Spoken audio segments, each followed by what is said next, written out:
Social media da fangjaba posting dagi post khara pathokjari. Ahanbada Robin Mangang khwairakpam post dagi asumna thadorakli ahing pung baroda commando gari samaga tara tre lae. Ai faraga laibak asi inglani hairabadi faro ai kaisu haidre. Hojiksu aigi angang sing thiba leptri. Sidi ai tasengna wakhal yamna nungaitre aingonda atatai oina kanna tawrisi karigino.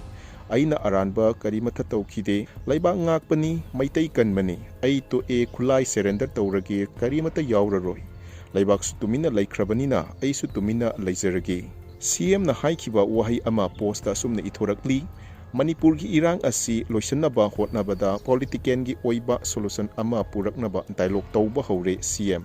Mahesor Thaunaujam support group tegi asumna ithorakli luhongbagi video thagat pirakanu yamna yeningdre paisa paiba noigi natawdo tamba ngamjade aduga amana lairaba aikhoina leiba leitaba angamba khaigatnaraga angamba mateng tawrise noibu lairabana kanbirini haibasi gyan taw luhonginiena tawrise maitai aikhoigi chanabida yaudaba yamna hapsille si amata thingausi iyama singna amta warakpiyu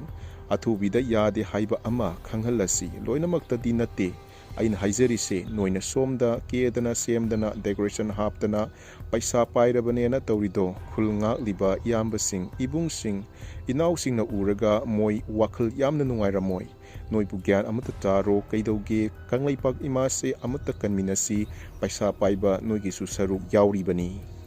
SDPO Singtham Anand Kumar Kuki Singna sniper na kaptuna hatpa matamdadi Mori gi irang oina uraga Mori da laiba state force sokpadadi swaida laiba state force amatana khulai thadoklani haibadudi haikhiba takhidineko mayam unity khulaise state force ki yamna budi phare ngamoidaba lairadi khulai singado tolop su lawroidaba isinnaw mayam lairisida oina sinabana phatro